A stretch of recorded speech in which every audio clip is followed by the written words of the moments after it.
As a kid, all a nigga wanna have was a Burberry scarf and $3 in my pocket. Instead I got beat with a switch, but I don't give a fuck, but it's on my body. Scars all up on me, but I run around from everybody. Life lesson learned, I better learn from this bitch, nobody. She pushed me around, she didn't give no motherfucks about it. She broke my heart 3 times, but I ain't getting... The Seattle Seahawks defeated the Arizona Cardinals 28-21 on Thursday Night Football. The Seahawks moved to 73 on the year, and they regained control of the NFC West. Now, I was watching this game, but I didn't fully start watching this game until the start of the third quarter because I was watching this game and I was watching Jeezy versus Gucci Mane as well. And listen, I believe that Jeezy won. You guys let me know who you guys believe won, but I believe that Jeezy won. Jeezy was playing some bangers, man. He had some hitters on there. Now, Gucci Mane started out on fire because he started out the versus battle with a diss track and things like that. But Jeezy was playing some bangers, man. And Gucci Mane had some bangers as well. Don't get me wrong, especially when he tried to play Lemonade at the end. Okay, that was some bonus points on his part. But I believe that Jeezy won that thing. So you guys let me know who you guys believe won. If you guys ended up watching it like how I did, let me know who you guys thought won, Jeezy or Gucci Mane. I think Jeezy won. Now, in terms of this game, I believe that the biggest reason for why Seattle was able to pull out the victory was because they were able to run the football. They had 165 rushing yards while averaging 5.3 yards per attempt. And I believe that this is Seattle's best game all year in terms of being able to run the football. Now, Carlos Hyde came back. He missed the last couple of games with an injury. He had 14 carries for 79 rushing yards and 1 touchdown. And he had a bigger impact than what I expected him to have come back from injury. Like, I knew he was going to have, a good amount of workload. I knew he was going to have a pretty decent impact, but I wasn't expecting him to have this big of an impact on this offense. And also, somebody let me know, when did the Seattle Seahawks sign Bo Scarborough? I didn't know that Bo Scarborough played for the Seattle Seahawks. When did they sign him? I'm not supposed to be an NFL analyst. You're supposed to say, JT, you're supposed to know these things, but I didn't know that Bo Scarborough played for Seattle. I didn't know that. So Seattle, not only did they have their best performance of the year being able to run the football, but they also had their best performance on the defense side of the football as well. Okay? Now, Carlos Dunlap had 2 sacks in this game. And he had a really big sack to seal the game for Seattle as well. And listen, Carlos Dunlap is making the Cincinnati Bengals organization and their front office look like a bunch of idiots. And that coaching staff. How do you have Carlos Dunlap as your 3rd or 4th string pass rusher? That doesn't make any sense to me. Okay, a lot of Bengals fans trying to say, oh, he's washed up, Cincinnati won the trade. Well, Carlos Dunlap, ever since he's got traded to the Seattle Seahawks from Cincinnati, he's done nothing but make plays for the Seattle Seahawks. And Cincinnati looks like a bunch of idiots. Okay, I'm just being honest. Cincinnati's coaching staff looks stupid. Seattle won this trade, and they are making Cincinnati's coaching staff and Zach Taylor look like a bunch of idiots. Okay? Because there's no way you could have told me that you had this guy who has been having this big of an impact on Seattle's defense ever since he got traded and over the last couple of weeks. And for Cincinnati, he is your 3rd or 4th stringer.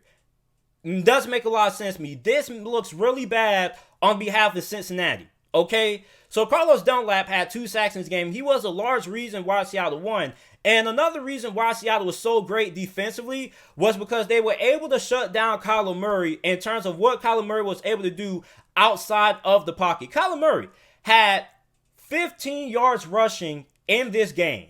Okay? And one of the biggest keys to defeating Arizona is being able to keep Kyler Murray inside of the pocket. Not saying that he's terrible when he has to stay inside the pocket, but if you want to be Arizona, you cannot allow Kyler Murray to beat you by getting outside the pocket. Kyler Murray is one of the best quarterbacks in the NFL at making things happen once he's scrambling outside the pocket. Okay, because he's able to throw on the run, and he's also able to make a lot of things happen with his legs. And Seattle shut that down. Every time Kyler Murray was running outside the pocket, Seattle was there. You had Jamal Adams on one side. You had another guy on the other side as well. Kyler Murray had no opportunities to make anything happen once he got to the outside. Once he got to the edges, Seattle's defense was there. And you have to give Ken Norton Jr. a lot of credit in this game. Ken Norton Jr. is a guy who has been under a lot of fire from Seattle Seahawks fans, from a lot of people and analysts, myself. He had pretty much the best game that he has had this season since he's been the defensive coordinator for Seattle. Really impressed with the game plan that he had. And Seattle, since they were able to run the football well, they were able to win time possession. They had the ball for 35 minutes and 7 seconds. Arizona held the ball for 24 minutes and 53 seconds. And I said, listen, if Seattle's able to run the football, that's going to help them out a lot because they're going to be able to control time possession. When you're able to control time possession, you're able to keep your defense off the field. And that was another reason why Seattle was able to win this game. They were able to keep their defense off the field, and they were tiring out Arizona's defense. Now, Arizona, Isaiah Simmons. There was a report going around earlier this morning when I woke up at around like 10 o'clock that said that the Arizona Cardinals are going to fully unleash Isaiah Simmons. Now, I thought this was just talk, I just thought they were hyping up Isaiah Simmons, but no, they actually did. They actually held true to their word. Isaiah Simmons made a lot of plays for Arizona on the defense side of football in this game. He was flying around, okay? And initially, it was thought that Arizona didn't know how to properly use Isaiah Simmons. And at one point, they benched him at the start of the season. So I was thinking that Isaiah Simmons was a bust. But based on this performance alone, it was really good.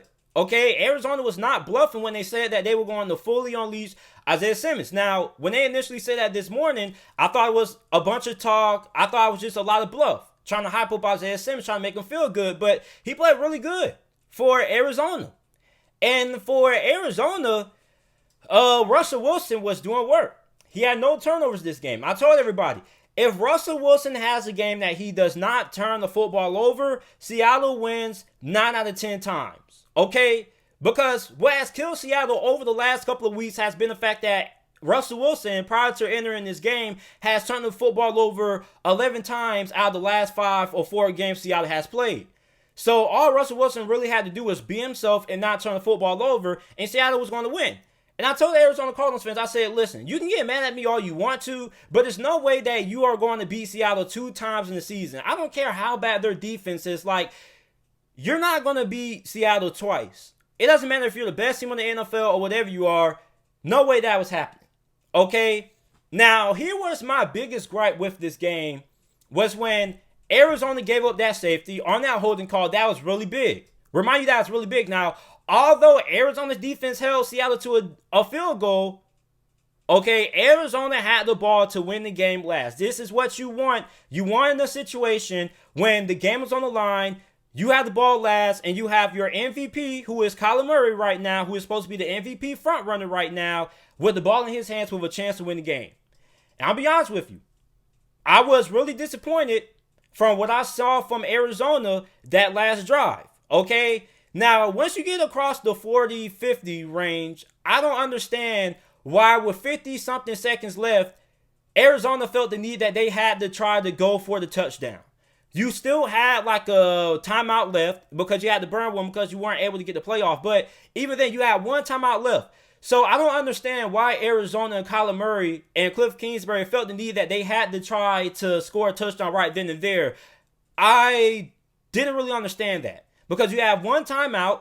Okay, you just continue to take what Seattle's going to give you because I'm pretty sure Seattle was playing to stop the touchdown. Okay, so you still could have gotten a lot of yards with the 40-50 seconds left that you had on the clock. And remind you that Arizona still had one timeout left. So I don't really agree with Arizona's decision to try to go for the touchdown to win the game the way they did. Like, it was a lot of time left on the clock, and they still had a timeout left. They still could have gotten at least 3 or 4 plays off, and they potentially could have gotten at least 20 or 30 more yards and putting themselves in a better position to then go for the touchdown there. I just feel like it was a little bit, I just felt like Arizona should have been a little bit more patient in that situation. Okay, now it's hard for me to say that because I'm not a coach, I'm not on the field, but I'm just saying that I don't really like the way that Arizona handled the end of that game. Okay, I just felt like that was bad management of time because why would you go and try to win the game? Like, unless you have a completely wide open wide receiver that is completely wide open, I would go for the touchdown then. Okay, but the pass to Larry Fitzgerald, which I guess they were looking to get a pass interference call, it was no call. It wasn't no pass interference. I agree there. Okay, then you had a wide receiver run a corner route, which could have been a big play, but Kyler Murray waited too long to throw the football. By the time he threw the football, it was a Seattle Seahawks defender already there knocking the ball out. So I don't really agree with Seattle's decision to try to win the game. Like, you could have gotten a couple of plays left and you had one timeout. You could have still picked up a couple of more yards before you started taking shots to the end zone. And DeAndre Hopkins, why did they not try to go to him? Larry Fitzgerald was getting a lot of targets late in the game, but if you were going to try to win the game in that situation, regardless of the time you had left, I felt like DeAndre Hopkins should have been the guy they was going to throw to. If you was going to throw the ball to the end zone, the guy that you should have been throwing the football to should have been DeAndre Hopkins. So Arizona drops to 6-4 in the year. They lose this game 21-28 to Seattle. Seattle moves to 7-3, and they regain control of the NFC West for now. Let me know what you guys think about this game down in the comment section down below. Make sure you like the video and subscribe to the channel for more NFL videos and content. And thank you for watching.